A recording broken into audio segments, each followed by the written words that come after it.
The son who discovered his father was a fugitive, the secret in plain sight. For 20 years, he believed his father was an ordinary man, quiet, hardworking, perhaps a little withdrawn. A father who loved Sunday breakfasts, never missed his son's football matches, and kept a small library of history books in the living room.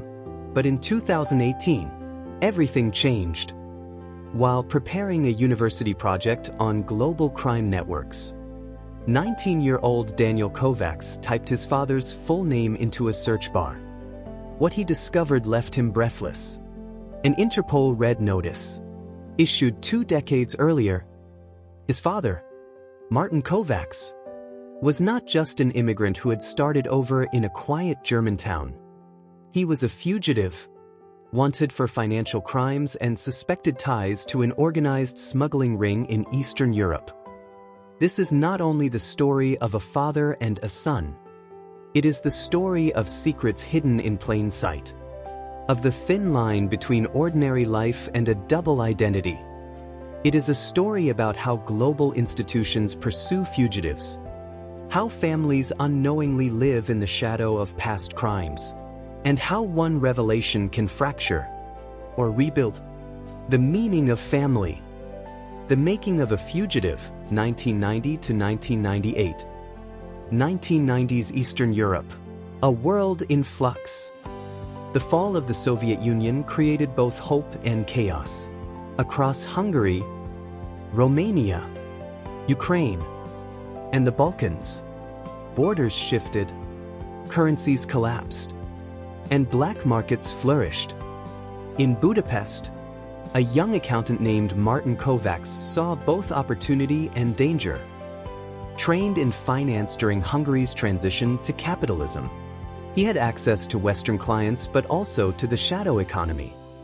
According to later court records, Kovacs became involved in fraudulent import-export schemes, moving cigarettes, alcohol, and even arms components through loosely regulated borders. By 1996, Hungarian police and Europol began investigating networks linked to Kovacs. But like many mid-level players in the new black market, he remained invisible to most. A man with legitimate business papers, living quietly with his young wife, Anna. On March 12, 1998, Hungarian prosecutors filed charges against Kovacs for fraud, tax evasion, and suspected organized smuggling. Facing up to 12 years in prison, he disappeared overnight. His wife was left with their 2-year-old son, Daniel, and a trail of debts. Interpol issued a red notice in August that year. From that moment, Kovacs became an international fugitive. But unlike many fugitives, he did not vanish into remote jungles or lawless cities. Instead, he crossed into Austria and later Germany, adopting a low profile, blending into the migrant workforce of Central Europe. A Hidden Life in Plain Sight, 1999 to 2017. Building a New Identity. By the early 2000s, Kovacs had resettled in Stuttgart, Germany, under a false variation of his name, Martin Keller, using forged documents purchased through Balkan networks. He constructed the identity of a skilled construction worker who had fled unstable politics in Eastern Europe. His quiet demeanor served him well. Neighbors described him as polite, hardworking, and reserved. He joined a local football club, volunteered at school events, and remarried in 2005. To his new circle, he was simply Martin, the reliable family man. For his son Daniel, then growing into adolescence, Martin was a protective and strict but loving father. He discouraged social media, insisted on privacy, and often reminded his son, "The world doesn't need to know everything about you." At the time, Daniel interpreted it as old-fashioned caution. Only years later did he understand the depth of his father's fear. Behind the calm exterior, Márton lived in constant tension. He avoided airports, never applied for official credit, and relied on cash. He refused holidays abroad. Once, in 2012, when colleagues planned a trip to Italy, he abruptly declined, citing family obligations. In reality, he feared border checks that might expose his true identity. Yet paradoxically, he encouraged his son to study, to dream bigger, to embrace a global future. Daniel recalls, "He always told me to learn languages, to travel, to see the world. It's ironic, because he couldn't." The discovery, 2018. A search that changed everything. In October 2018, 19-year-old Daniel Kovacs was beginning his first year at Heidelberg University. He had chosen international relations, fascinated by borders, migration, and the hidden systems of power that shaped the modern world. For a research paper, he was asked to examine Interpol's role in cross-border crime. Out of curiosity, almost absent-mindedly, he typed his father's full name, Márton Kovacs, into the Interpol public database. What he saw stunned him. Clearly displayed was his father's photograph. Younger, thinner, but unmistakable. His father was listed as a wanted fugitive, charged with fraud and smuggling in Hungary. The red notice dated back 2 decades. Daniel later described the moment in an interview. "At first, I thought it was a coincidence. Another man with the same name, the same face. But the more I read, the more I realized, this was my father. The man who tucked me into bed every night, who told me to study hard, was also someone the entire world had been told to look for."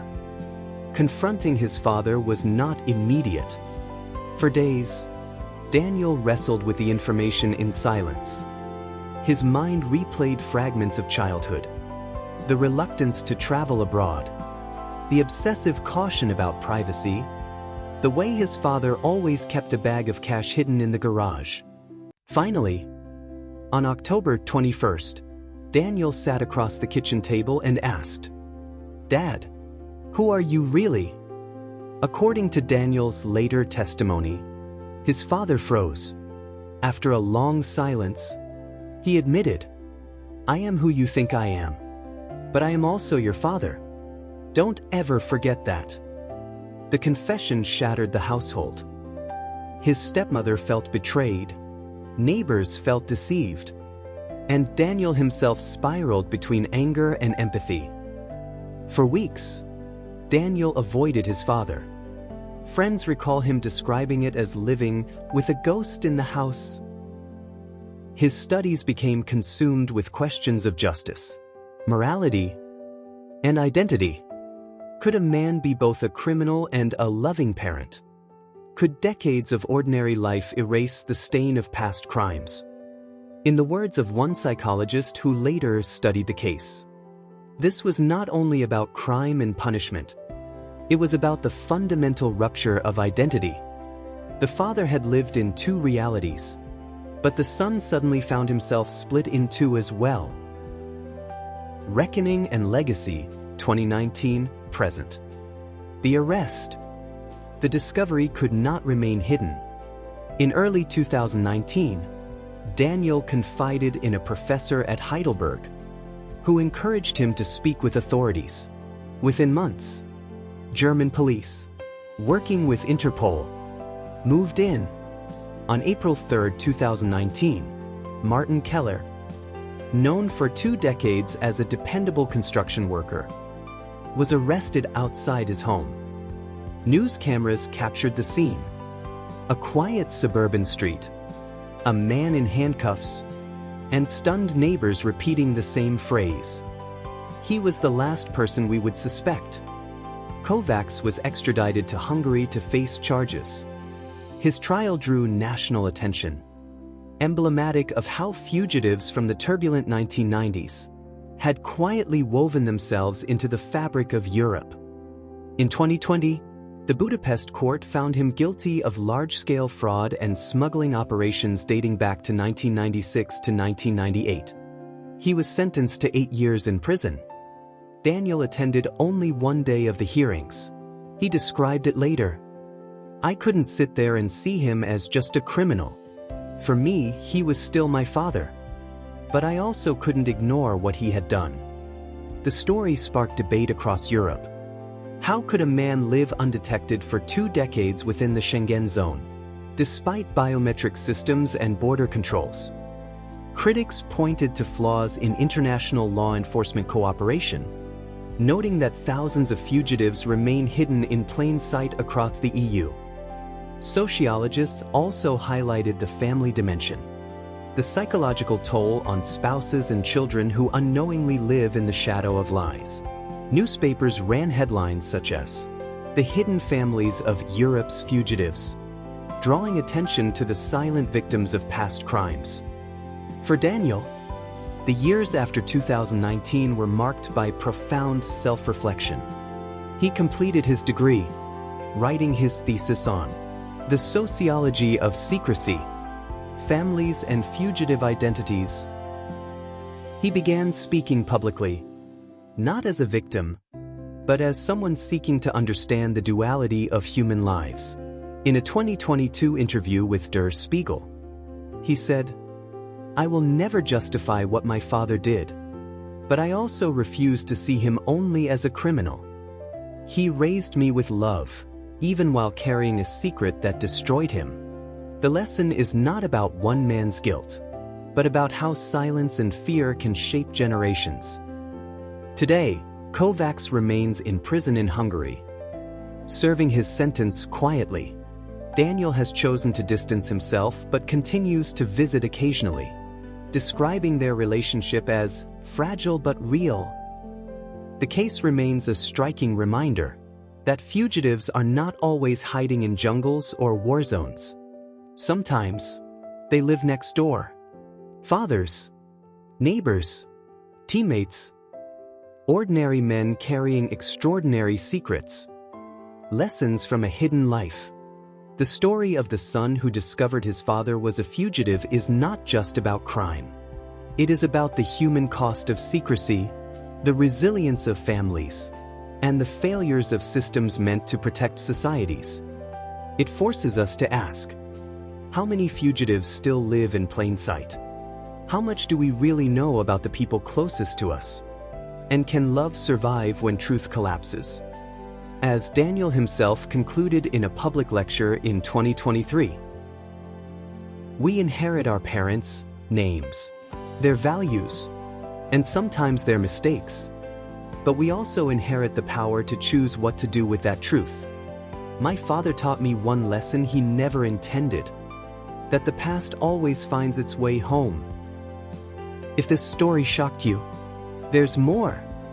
Our Rise and Fall series exposes the truth behind the biggest names in tech, money, and media.